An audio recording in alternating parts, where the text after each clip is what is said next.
Okay, so first, thank you for taking your time to visit with me. Hopefully, I can provide you some information that could be helpful for your students, an option for them. I think you'll really like the school. We'll be a little bit about the school is that we are not a big university. We are a smaller university. So if you do have some students that are interested in going to an at-large university with 50 some odd thousand students, stuff like that, we're probably not the university for them. But if you are looking for a student that needs that ability to have a smaller class size, more one-on-one capabilities with professors, great attention to the students, then we're the school for you. And I'll kind of go more into the university and stuff. So welcome to Oklahoma City University. Let's see.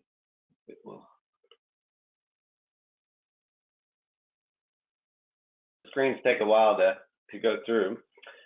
So we are located in Oklahoma.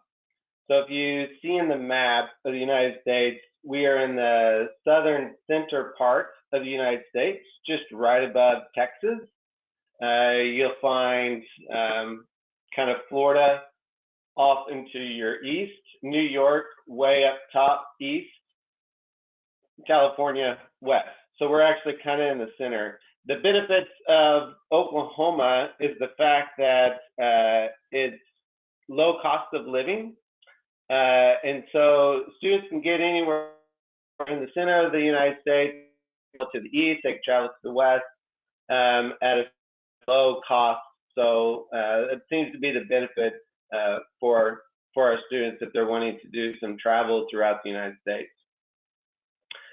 The university is located in Oklahoma City, and Oklahoma City is the capital. So it's the capital of Oklahoma. It's the largest city in the state of Oklahoma.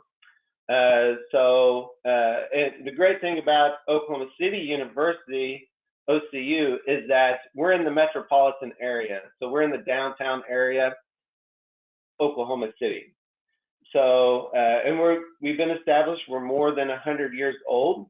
So 1904, so we're not young by any means. So we have been around, and this has been the same location that we've been at. So for 100 years, we've been at this location. So we've not moved around and then found this location. We've actually been in this place for 100 years. So we are about 3,000 students, a little over 3,000 students. So we are considered in the United States a smaller university. We are also a private university. So we're not a big public institution, but we are a private university.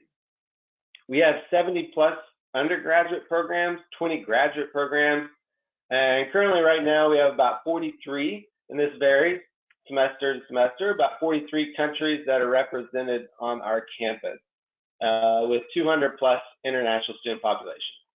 And of course, we definitely have Indian students at the undergraduate level and the graduate level.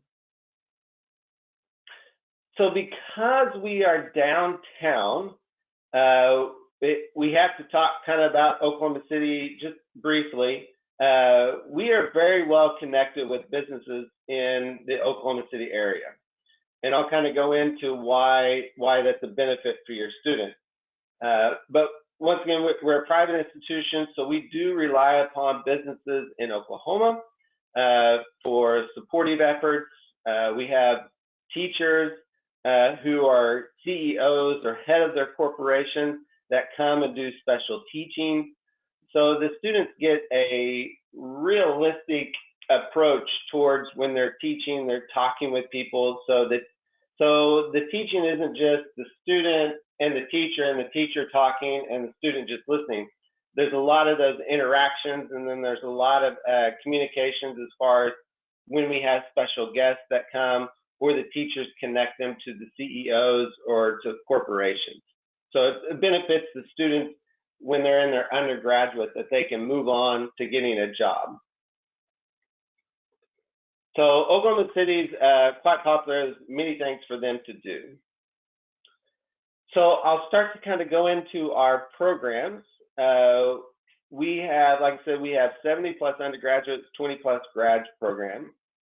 So at our arts and science is we're technically a liberal arts university, but our arts and sciences is our largest college. And so we have numerous STEM programs within the biology. We don't necessarily have an engineering program. We have a pre-engineering program that we associate with, but we don't necessarily have an engineering program. That's only possible that downfalls if your students are looking for engineering, they won't find it necessarily through us. But we do have other programs like under the biomedical sciences, and then the chemistries, and then all your pre-professional programs within the medical field. And then under humanities, we have your education, your mass communication, stuff like that, your political sciences. Part of our arts and science, one of the programs that does seem to be thriving and is growing quite a bit is under our visual arts program. And this could be benefit for your undergrad students seeking an undergrad program is the game animation and design program, along with the esports management program. So the esports is booming in the U.S. I'm not too sure about India, but in the U.S., esports is booming quite a bit. And so we've created a program for esports along with game animation and design. So if you have students that, maybe wanting that computer science program, but they also want to create apps, they want to design programs, either video programs or just a visual art type program, we are the school for that. We can create all that stuff. And then of course, film and video. And then our master programs for their graduate studies. So our business school, we do have we have our 5 programs that are very strong at our business, accounting, BBA, economics, finance, marketing. One of the things that this goes back to the ability for our school to thrive is because we're in the metropolitan area, that we can connect to companies. With those connections, we're able to create jobs for our students, and we're able to place them in internships. So we have a 92% job placement rate for our graduating seniors, which is the national average in the United States for graduate students is 42%. So we're at 92. So we can definitely provide, if your students were to come to us within the business program, that we can provide them, even this includes international students, that we can provide an intern or towards an actual working job. So immigration-wise, they allow like 1 to 2 years of study after graduation, and we can typically always place our international students in some sort of internship or job. So one of the great things about our business program. We do have a school just for nursing, our College of Nursing. It actually has the most programs under our doctoral program, but we have it under our undergraduate, which would be our Bachelor's in Nursing, and then RN, and then our Master's of Graduate. So I was pretty impressed when I heard 92% from the business program. And then when I was talking to the nursing school, they say we place all of our students. We're 100% placement for jobs after they graduate, which is, I don't see how anybody can be 100. I can see maybe 99, but 100% is pretty daring to say. But they say that in the state of Oklahoma and also Texas and Kansas and the surrounding area, OCU has the #1 largest graduating class that passes their test. So when a student takes nursing and after they graduate, they have to take a kind of a board nursing exam. And so OCU is always #1 for the most passing rate. And that's why they're able to place their students at a very high rate in jobs, hospitals, clinics, stuff like that. Oh, there we go, maybe. There we go. Okay, so we are a liberal arts school. Our largest school is arts and science, but our school is very good with niche type programs. And one of our niche type programs is our music school. So we are always ranked in the top 5 nationwide for top music programs, and then also our theater program.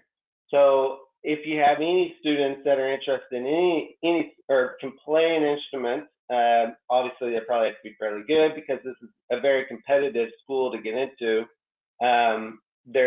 We have our music school is available for that.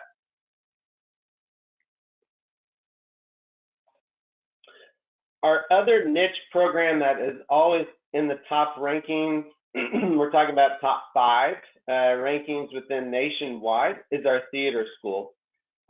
We actually have one of the largest graduating rates that students that go off into like Broadway musicals or go into the theater program. And then of course we get actors that have actually participated and they come and talk to our students. And so it makes for a very good experience for our students. So we actually have a lot of students that will come to the university under just for theater program because of its ranking and just how effective it is. Another school that we have is School of Law. Of course, this may not affect your current students, but we do have a law school. We are the only law school in the downtown Oklahoma City area. But your students can come in under criminal justice and float right back into getting their law degree. So one of the great things about our university is we do have options for students to live. We require students to live on our campus at freshman and sophomore level. So it's a requirement unless they know a relative or anything like that that's by the campus. So for the freshmen, we do have separation of girl dormitories and guy dormitories, and we also have a variety. As I was going to school, I never had a pool, swimming pool to ever be around. I was in a dormitory with, one other guy, and that was about it. So we create a lot of advantages for our students so that they're comfortable in what they're doing. If they have to live on our campus, we're needing to create that environment for them. And so right now, we're, obviously with the safety with COVID-19, we're creating measurements for them. And then obviously the safety of our students, but also the comfort level too. We also have cafeteria campus, and then we have a food stall which has a variety of options for students to choose. So this is kind of where everything is kind of the heart of whether or not students come or not, is basically price. Obviously accommodations, everything could be nice, but if the student can't afford it, then that's where it kind of ends. So this is what we are per semester. So if you take your fees, your tuition and fees, and then your room and board, and then of course all your extra amenities. Now, one of the things that's going to be different from us towards other universities, and the majority of universities do not provide this, but we do, is we do what's called a block tuition. So students can get into 12 or 16 credit hours per semester, and it's the exact same price.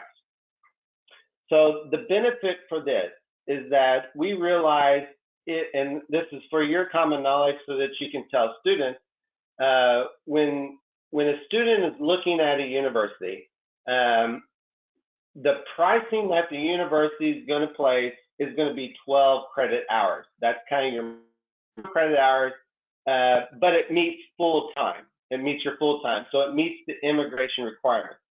So when a university is broadcasting how much their tuition is per semester, they normally always put 12 credit hours. So, but the disadvantage with that is that a student will not graduate with 12 credit hours, take it every semester in 4 years. They'll graduate actually in 5 years.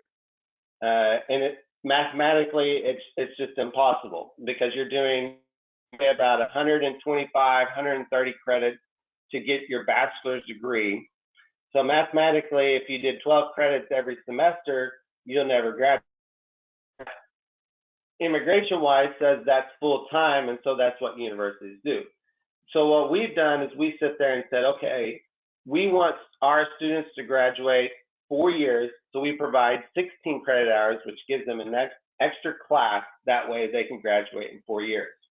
And on top of that, we're not going to pay them any extra. So when a student kind of looking at the price of what they're doing, so they're looking at this price and they're trying to do like, well, 23 is pretty high.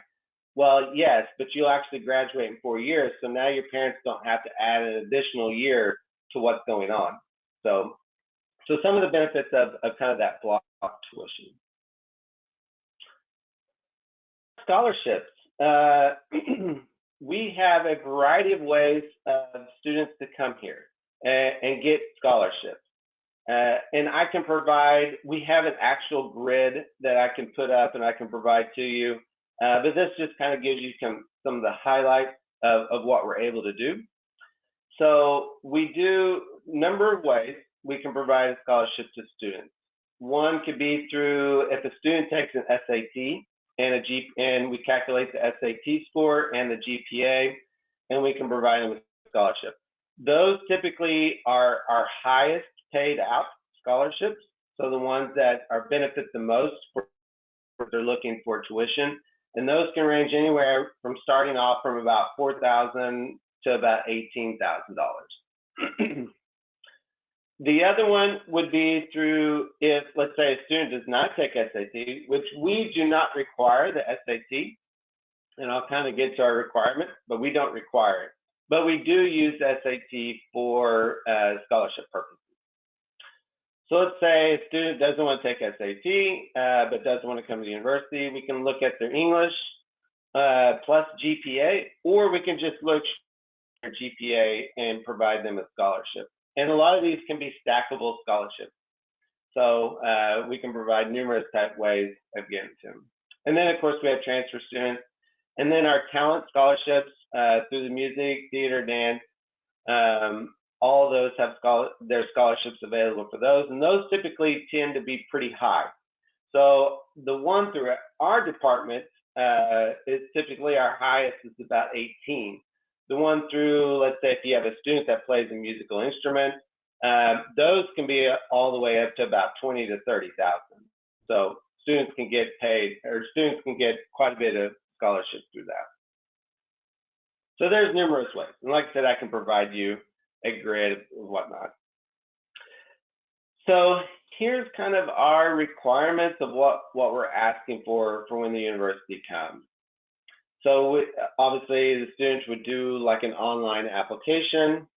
GPA would be a 2.75. We can convert those.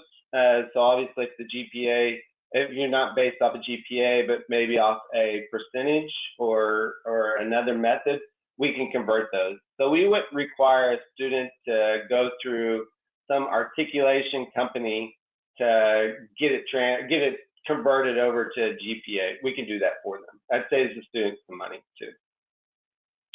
So we do look at high school transcripts, obviously the national exam, the marks, the English proficiency test. We typically, on the TOEFL, we look at a 79 or an IELTS of a 6.5. We do have what's called a provisional admission. Let's say the student did 79, but got somewhere between like 70 or 69 or something of that nature. Or on the IELTS, they got like a 6.0, but they did not quite get the 6.5.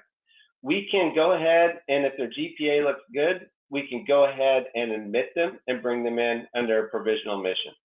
And provisional admission just means the student needs to maintain a 2.5 GPA their first semester. And if they're able to do that, then they can proceed onwards. We do look at personal statements. So I don't know if students if you guys are helping them with their personal statements, but we do ask for that. And that just normally means tell us about yourself, why you chose this major, and then what you plan to do with that major. In short, is basically what that means. So everything can be done online and then scanned to us. So the student doesn't have to directly mail anything to us. That's our graduate. That's kind of just briefly. We do have conditional admissions for students, and like that kind of goes over our provisional. And that's really it. I wanted to kind of be fairly quick and leave it up for questions, and so I can try to help you guys out with your students in any sort of way. This is my contact information. So if you need to contact us, of course, you can always go through UniBrijj to get a hold of me. But this is just kind of my information. I'm going to stop sharing, unless you guys need me to go back to a certain screen. So, Mr. Kumar, we would like to have the Q&A session now. So whatever questions you have, or Sonia or anyone else from the team, so you can please start with your questions.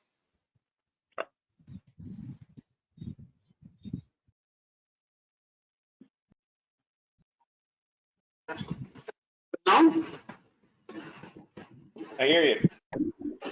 So I have one question. In the university campus, how many Southeast Asian, or I can say Indian subcontinent children are there nowadays? Could you repeat that, the last part of that? So how many students from Indian subcontinent are studying there? Yes, right now we have over 40 Indian students. Most of our Indian students are coming at the graduate level. So you do have around, last I checked, we had around 12 students at the undergraduate level. Okay, okay.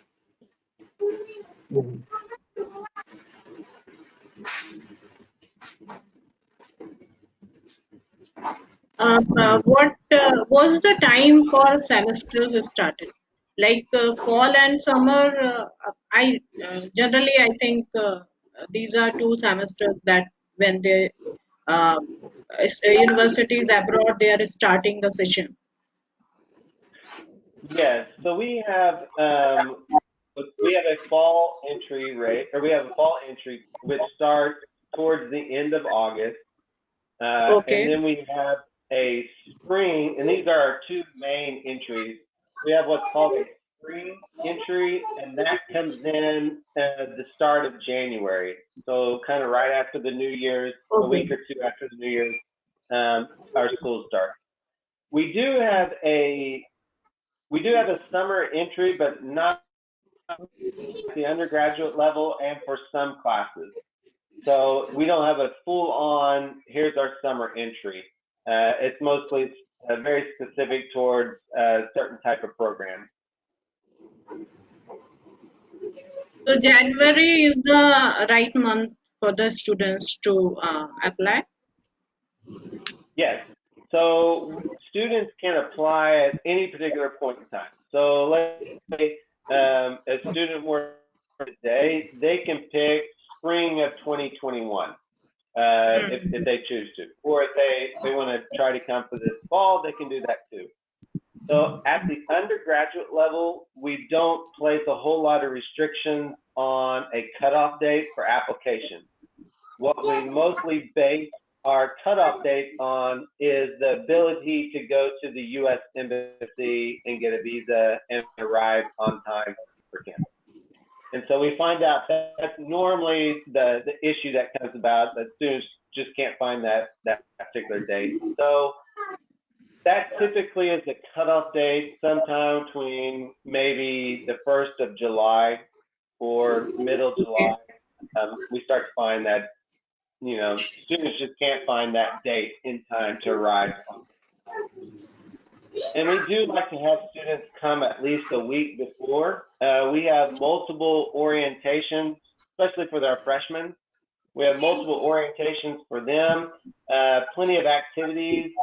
They will normally meet with all the freshmen. So this gives them a chance to interact with also students.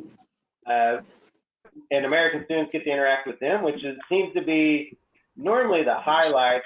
When we do surveys, it's the highlight for, at least for American students, is to have that interactions with the international students as they start to arrive. So. Okay, thank you. One more thing I wanted to ask, that I was seeing in earlier interactive session also, that CGPA is written 2.75 or something. So can we get the percentage of the marks? Yes. So I can send you a percentage of those marks if you like.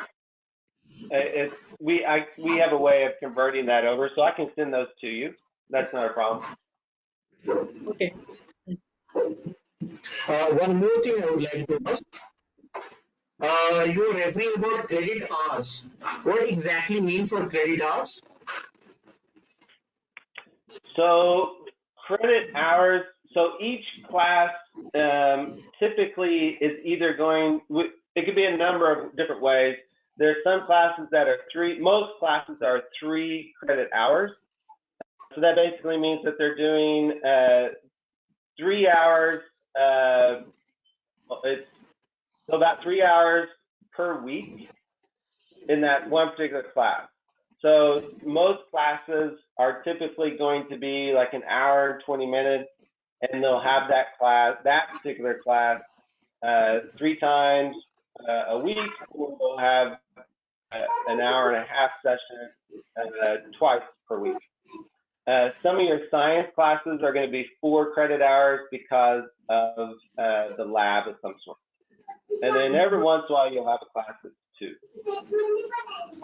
Most students are enrolling into, when they come to the university, to any university technically in the U.S., they're mostly going to be enrolling into at least 12, because that's immigration regulations.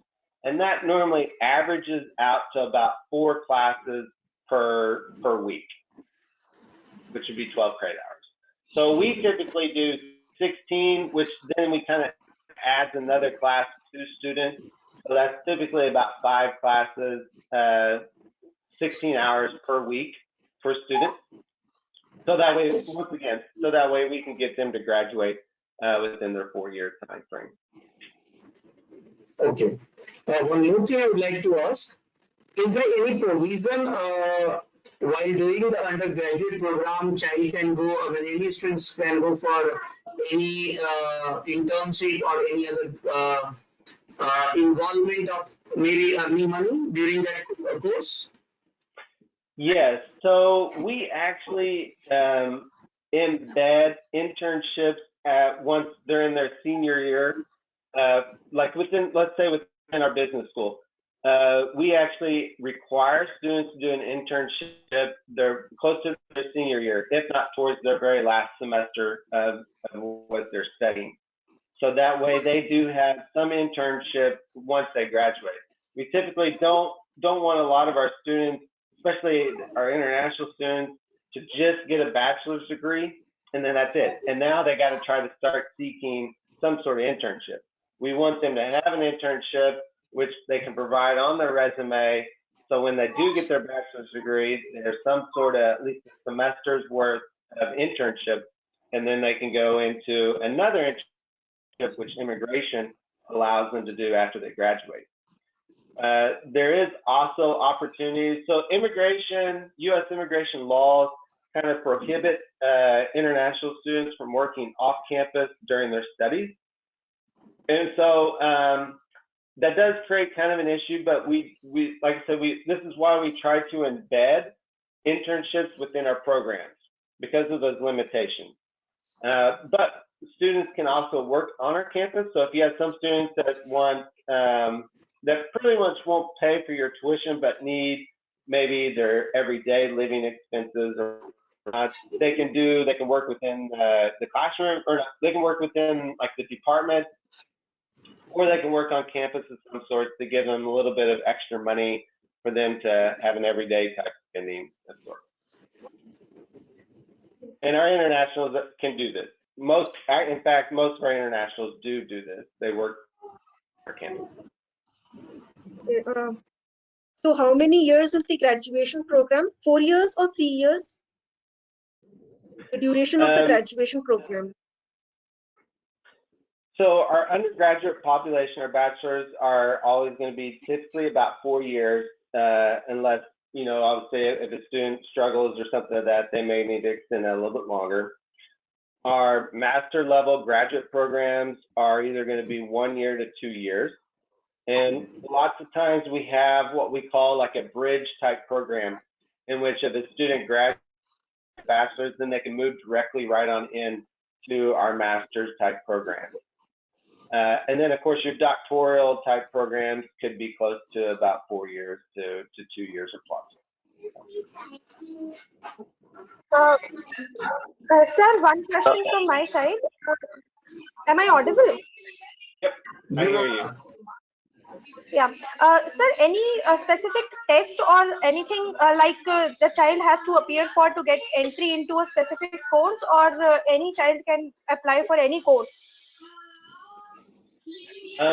For most of our programs, minus our music program at the undergraduate level, they can apply at any particular point. So the music program, there's an audition that students have to apply for on top of our application, and there is kind of a deadline for that because most of our students are getting scholarships, and so there's a certain number of scholarships that they're able to hand out, and also the program itself is limited to a certain number of students.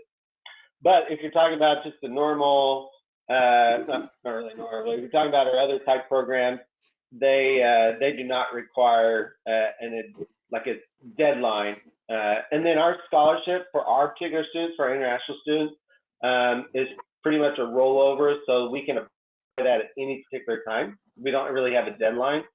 There could be a few for the department scholarships, but that's mostly department scholarships normally come into effect when a student is currently already studying there. So one thing about our scholarships is that we have our scholarships at the department level, the international department, that can provide what's listed, but the departments can also provide the student a scholarship, and those can be stackable. So a student may get something when they first, let's say 1 or 2 years that they're into the university, the business department or the arts and science department or some other department may decide to give them a scholarship too, and they're able to take both scholarships. I have a question. Can I ask? Yes, please go right ahead. Mr. Aaron, I am a little bit concerned about the fee structure. Actually, in India, the fees which you have shown, it's around 23,000 something dollar. I think it's for annual charge. I think you are taking, or it's a full course fee. Semester. Semester. Semester. First semester. One semester. So, okay, one semester fee. So my question is, actually the fee is a little bit high, and in India it is very difficult to convince the parent to take the admission in a broad university. So what is the unique in your university so that we can convince the parents to take the admissions in your university, because it is abroad India, abroad, and you know, so parents are very much concerned about their what security and other things, because they definitely will live alone without their families. So is there anything unique, because 100% placement you have shown, I have seen in one slide. So is it possible to give 100% placement to all the students, those who are studying in universities in your university? So I'll address the high pay. So yes, we are. Anytime that you're dealing with the differences between a public institution and a private institution, there's going to be sometimes a fairly significant difference in pay of what the tuition is. So the benefits of Oklahoma City University, yes, there would be probably, if you're looking at it more of a higher rate, yes, you would. But I used to work for a public institution for about 15 years, and now I'm currently working at a private institution. So at a public institution, typically the public institutions will have a lower tuition rate, but you have more students. And the benefits of Oklahoma City University is the ability for to place a student with a job afterwards.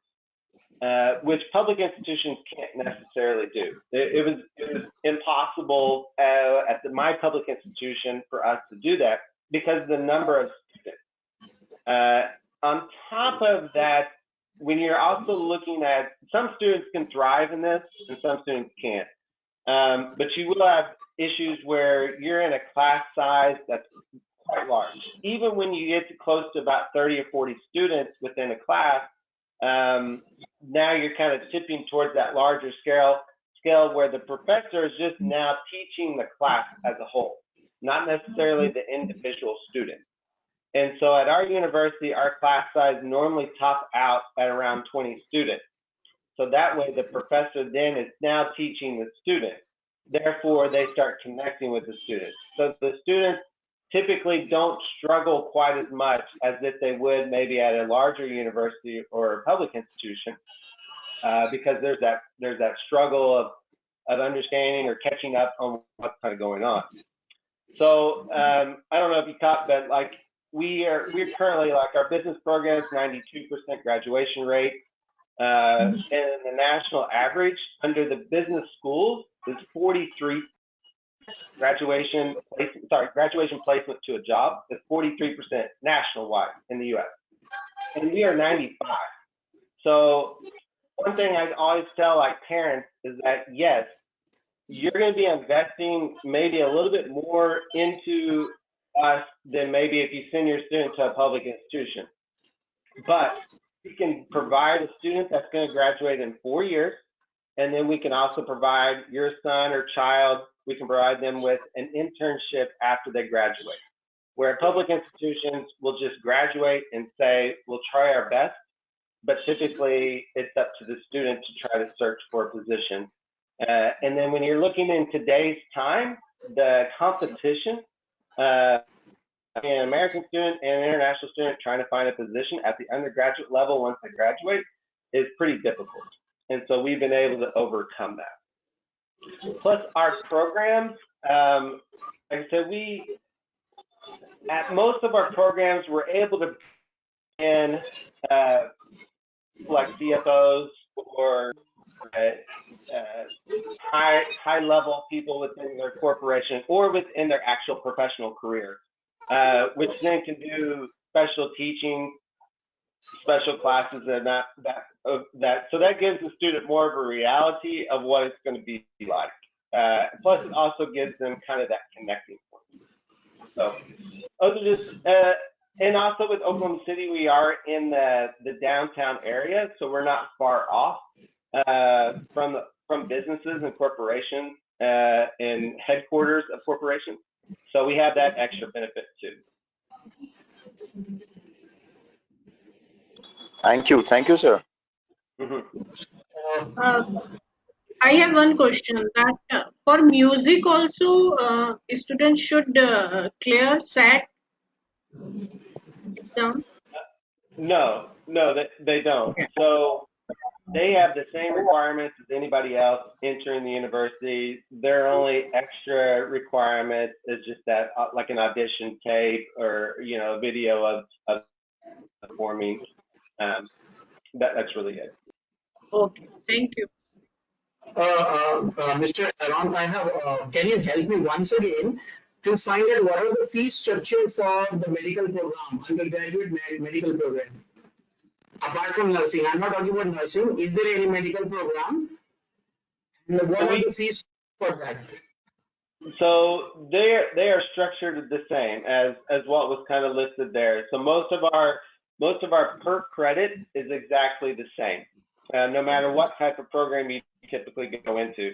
There could be some added extra fees when you're talking about some of the medical, obviously, like the department, like per credit may add like an additional, we'll say like $20 or so per credit. But that's more for like the laboratory materials and stuff like that. But everything, so per credit with us is $915, I believe. 900 something. I'll have to look at it. 915 like per credit. So that's structured. It's a private level. At the private school level, typically everybody kind of pays the same amount per credit. At the public institution level, credits may vary per credit on pay. So there's not necessarily one standard that students pay no matter which major you go to. So for us, they pay one thing, but there could be, like I said, if a student gets into like multiple biology classes or chemistry type class and they're doing their medical, working towards their medical profession, then there could be an added departmental type fee, and that's just for laboratory. So also one thing in the United States, students technically can't get a quote unquote doctor degree or anything like that. So like in the UK, I know you guys can go, or in the UK, you can go for like a medical degree type program. In the US, most students have to typically get a bachelor's in like biology, chemistry, and medical sciences, and then at that point, they will then move into or apply to a medical school. And so that's kind of the flow here in the U.S. with medical programs. What we provide is several avenues for that student. So if they want to do pharmacy, they'll do these programs. They want to go into a doctoral, a doctor program at a medical school, we will place them in these programs and they'll work towards that. Yeah. Last question, maybe someone can get.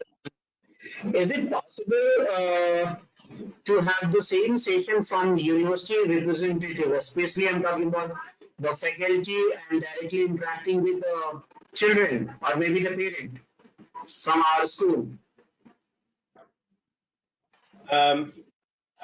We're open. I'm open towards if you wanted to speak to your students, providing like a PowerPoint, directed towards them and speaking to them if they have questions. That's something that you can work out with like UniBrijj and stuff. Okay. Okay. Thank you. Thank you. So I actually have a few questions. I would like to learn more about your school and kind of your students and kind of what they are looking for or what they kind of do or your structure as far as how many students go abroad and kind of the educational structure at your school. Our school, basically, it's one of the premier school in Delhi NCR. Delhi is the capital city. And as on day, we have 3 institutions all over India. And we are one of the representative of one branch that is in Ghaziabad, Delhi NCR. We have 2 institutions with the same name, Khaitan Public School. One is there in Ghaziabad, another one is there in Noida. So both are neighboring school, and one school is there in Kolkata, that is the eastern part of India. So if I see the strength we have around 3,200 in our branch, and approximately the same number in Noida, and around 1,500 in Kolkata. So yeah, this is the strength, and we have this school is associated with affiliated with the CBSE, which is one of the premier affiliated body which conduct the examination or assessment in India. And both the two institutions in Delhi, they are associated with CBSE, while other one school which is there in Kolkata, that is completely associated with the CI program. So basically, it's a Cambridge assessment program and all. Here in our senior school, we have approximately, though it starts from K to 12, so in senior secondary, or I can say an A level grade, we A and O level, we have around 350 children. And same strength is there in also Noida, that is around, so this way we have around 700 children in both the institution in 11th and 12th as per the Indian grade standard. Right. So this is a brief about it. We have, in terms of infrastructure, we have beautiful ground. We have beautiful visual art gallery. We have a different compound for sports, which is having in a very large area where we have around 13 different sports events are there, or 13 different games are there. And we have around beautiful academic block where we have 4 different divisions from K to 12 in primary, pre-primary, middle, and the senior school. So, and I'm one of the representatives as a head from the senior school. So this is all about it. Yeah. Yes, almost if we see in terms of admission in the foreign university, this is one of the central area where we are going ahead. We are planning to increase the number in most prestigious universities of abroad. So this is also one of our milestone which we have created, and we are planning to have at least 10% children should be placed in the abroad or the foreign university every year. So yes, we are also going to make them awareness about SAT program, TEFL program, and children start preparing at grade 11 level. So this is all. Yeah, every year our children used to go in foreign university. Not number is too good, but yes, they are going now. So this is all about. Okay. Well, I do want to say with your A-level students, we do provide, so A-level students would qualify for as transfer credit. So a benefit to them is they can shorten their time even more, doing well on levels, and we can provide transfer credit. So kind of an example of that, students taking their A-levels, I would think like in mathematics. So in the mathematics section of their A-levels, they would, when they arrive here, let's say we'll say they got a B in their mathematics. When they arrive here, they would skip the first 2 mathematic levels here on our campus. We would provide them with the first 2 classes, 6 credit hours, they would already be done with. So a benefit to some of your A-level students is most likely when they arrive to us, they are well ahead of most freshmen, at least the freshmen within the against Americans, in a sense that that way they can graduate even quicker. Could be even like 3 years that they can graduate. Okay. Sir, does the university also provide online degree programs, online learning programs? So currently right now, obviously the COVID-19 has accelerated the reasons to do professors are having to adapt. This past semester, we went totally online to finish our semesters out. We do plan on this semester, this upcoming semester, having in-class sessions, but we are going to start moving towards offering some online.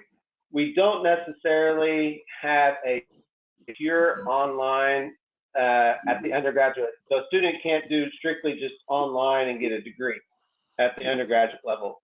They can take some classes, but not every class can be online.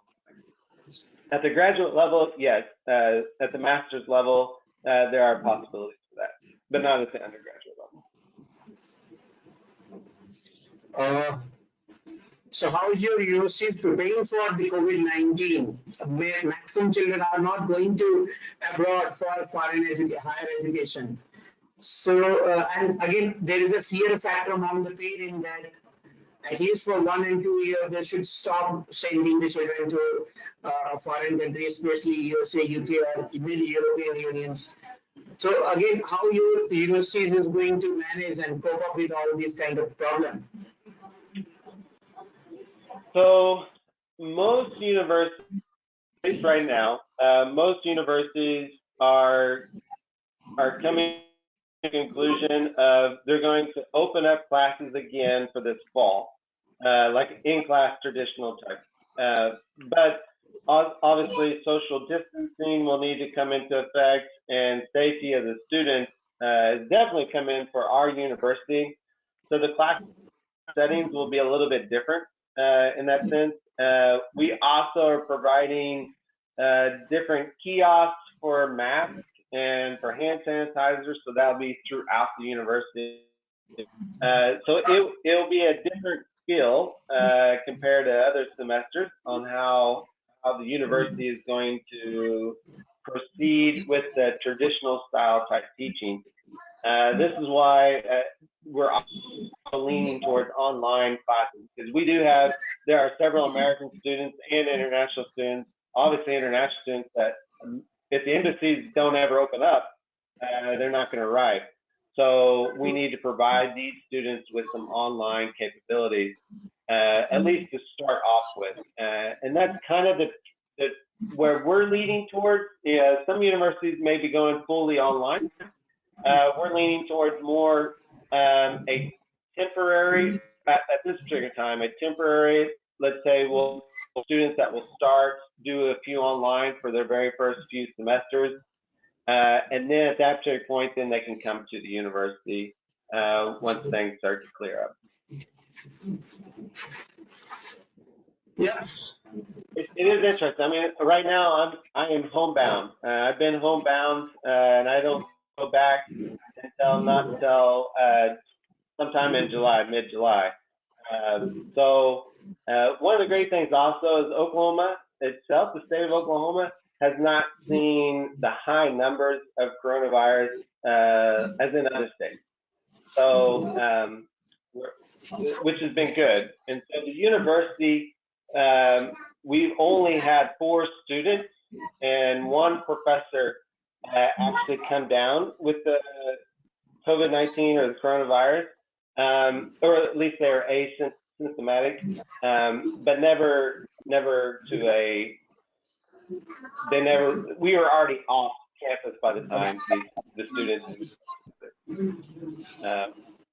so we are taking measures, obviously. And I think it is for every university, not only abroad, Indian also. That nowadays everyone is confused that in India also that they will send students to the universities or not. So it's a big question for everyone. I think so. So thank you very much, Aaron. Thank you very Yeah, much. no problem. Thank you, Mr. So, Thank you, ma'am. Such a wonderful session, and actually pleasure to talk to everyone and connect with everyone.